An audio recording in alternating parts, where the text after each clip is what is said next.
मैं जब मुंबई में आया था तो हमारे बड़े भैया राकेश रोशन साहब हैं, इनके छोटे भाई राजेश रोशन जी, तो मैं वहाँ जाया करता था सिटिंग रूम में।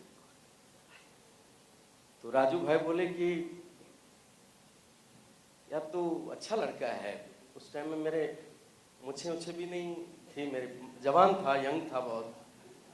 बोला तेरे को देख के बहुत अच्छा लगता है मुझे, तू गाता है? मैं बोला हाँ सर।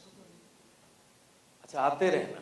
पता नहीं उनके दिल में क्या हुआ, तो मैं जब भी उनके पास जाऊं तो मम्मी दरवाजा खोले, बोले तू फिर आ गया, क्यों आया?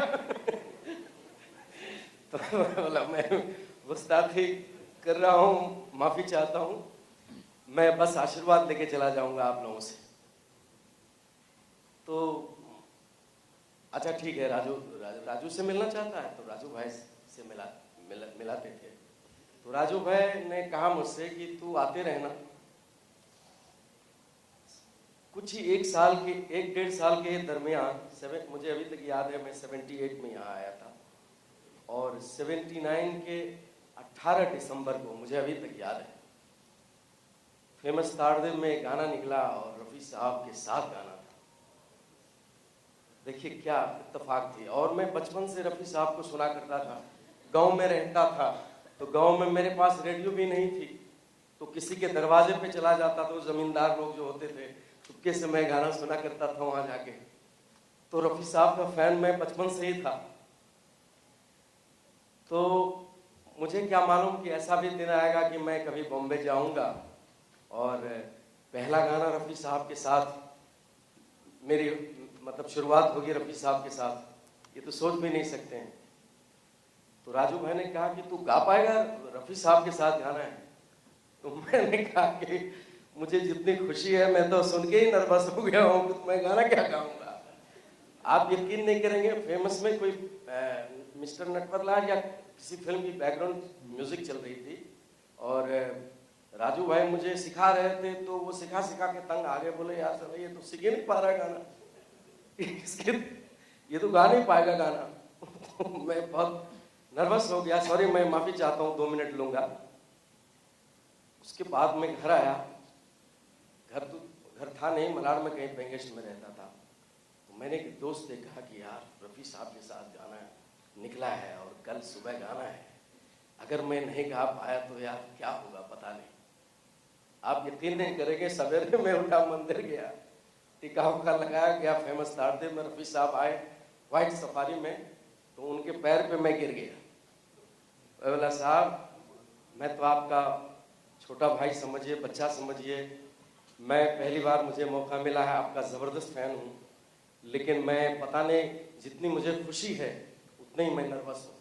उन्होंने क्या जवाब दिया कि तो आप मतलब वो तुम नहीं बोलते थे, आप मेरे साथ गाना गाएं, कोई बच्चे का पार्ट है क्या?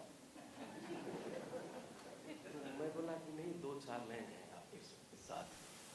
तो राजू भाई ने कहा कि रफ़ी साहब ये लड़का आया है और 1.5-2 साल हुए हैं, आप आशीर्वाद दो। तो बोला नहीं नहीं नहीं नहीं, आप गाइए, दिल से गाइए, क्योंकि मुझे अभी तक याद है कि मैं जब मुंबई आया था तो मैं भी ऐसे ही आया था और यंग था, कोरस में गाया था, गाओ गाओ। तो एक ही माइक पे रफ़ी साहब खड़े थे और वहीं पे मैं खड़ा था। आप सोचिए क्या आलम होगा। तो जब गाना स्टार्ट हुआ तो मेरा चेहरा देख रहे हैं कि देखन में छोटन लागे घाव करे गंभीर, मतलब ये दिखता तो है बच्चा जैसा, लेकिन ये तो राजू भाई ने बोला कि भाई भाई है, उसमें मिठुन दा और राकेश रोशन साहब हैं, तो कादर खान के लिए ये गा रहा है।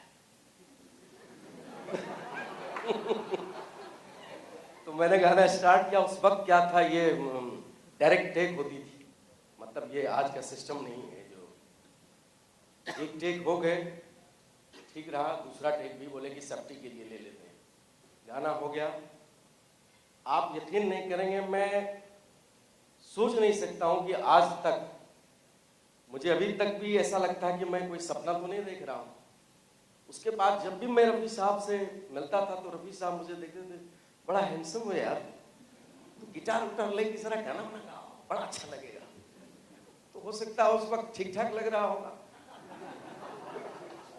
तो मतलब सारी यादें हैं मेरे दिमाग में, सारी यादें चल रही हैं। मैं लास्ट गाना अभी गाया था रफी साहब, सॉरी कोई पिक्चर थी, फिल्म सुभाष घई साहब की फिल्म थी, तो फिल्म का नाम था मजनू, फिल्म बनी नहीं। तो जब वो गाना मुझे दिया गया तो मुझे रफी साहब की याद आ रही थी कि मैं कोई बर्फ नहीं हूं जो पिघल जाऊंगा, मैं कोई हर्फ नहीं हूं जो बदल जाऊंगा, हुस्न वालों से कह दो कि पर्दा न करें, मैं तो दीवाना हूं, आशिक हूं, मचल जाऊंगा, रोक सकती है दुनिया तो रोक ले मुझको, मैं तो जादू हूं, जादू हूं, चल जाऊंगा। तो मुझे रफी साहब की याद आ रही थी वो सब सुन के और जो बता रहे थे। तो मैं सबसे पहले शाहिद भाई को मैं हमारे मोहम्मद रफ़ी एकेडमी के लिए बहुत बहुत मुबारकबाद देता हूँ। ये काम तो 20 साल 25 साल पहले होना चाहिए था, लेकिन आपने लेट किया, लेकिन देर से आए, दुरुस्त आए, बहुत बहुत मुबारक हो। और हम लोग बहुत छोटे कलाकार हैं, तो कुछ हमारे लायक कोई हो तो आई एम ऑलवेज देयर। और आज रफ़ी साहब की पुण्यतिथि भी है, श्रद्धांजलि भी देता हूँ। और 2 लाइन मैंने जो रफ़ी साहब के साथ शुरुआत की थी वो सुनाता हूँ। गीत के बोल भी ऐसे थे। ऐ खुदा तेरा लाख लाख शुक्रिया, तूने मेरी दुआ कर ली कबूल, मिल गया ढूंढते थे जिसे मिल गया, मिल गया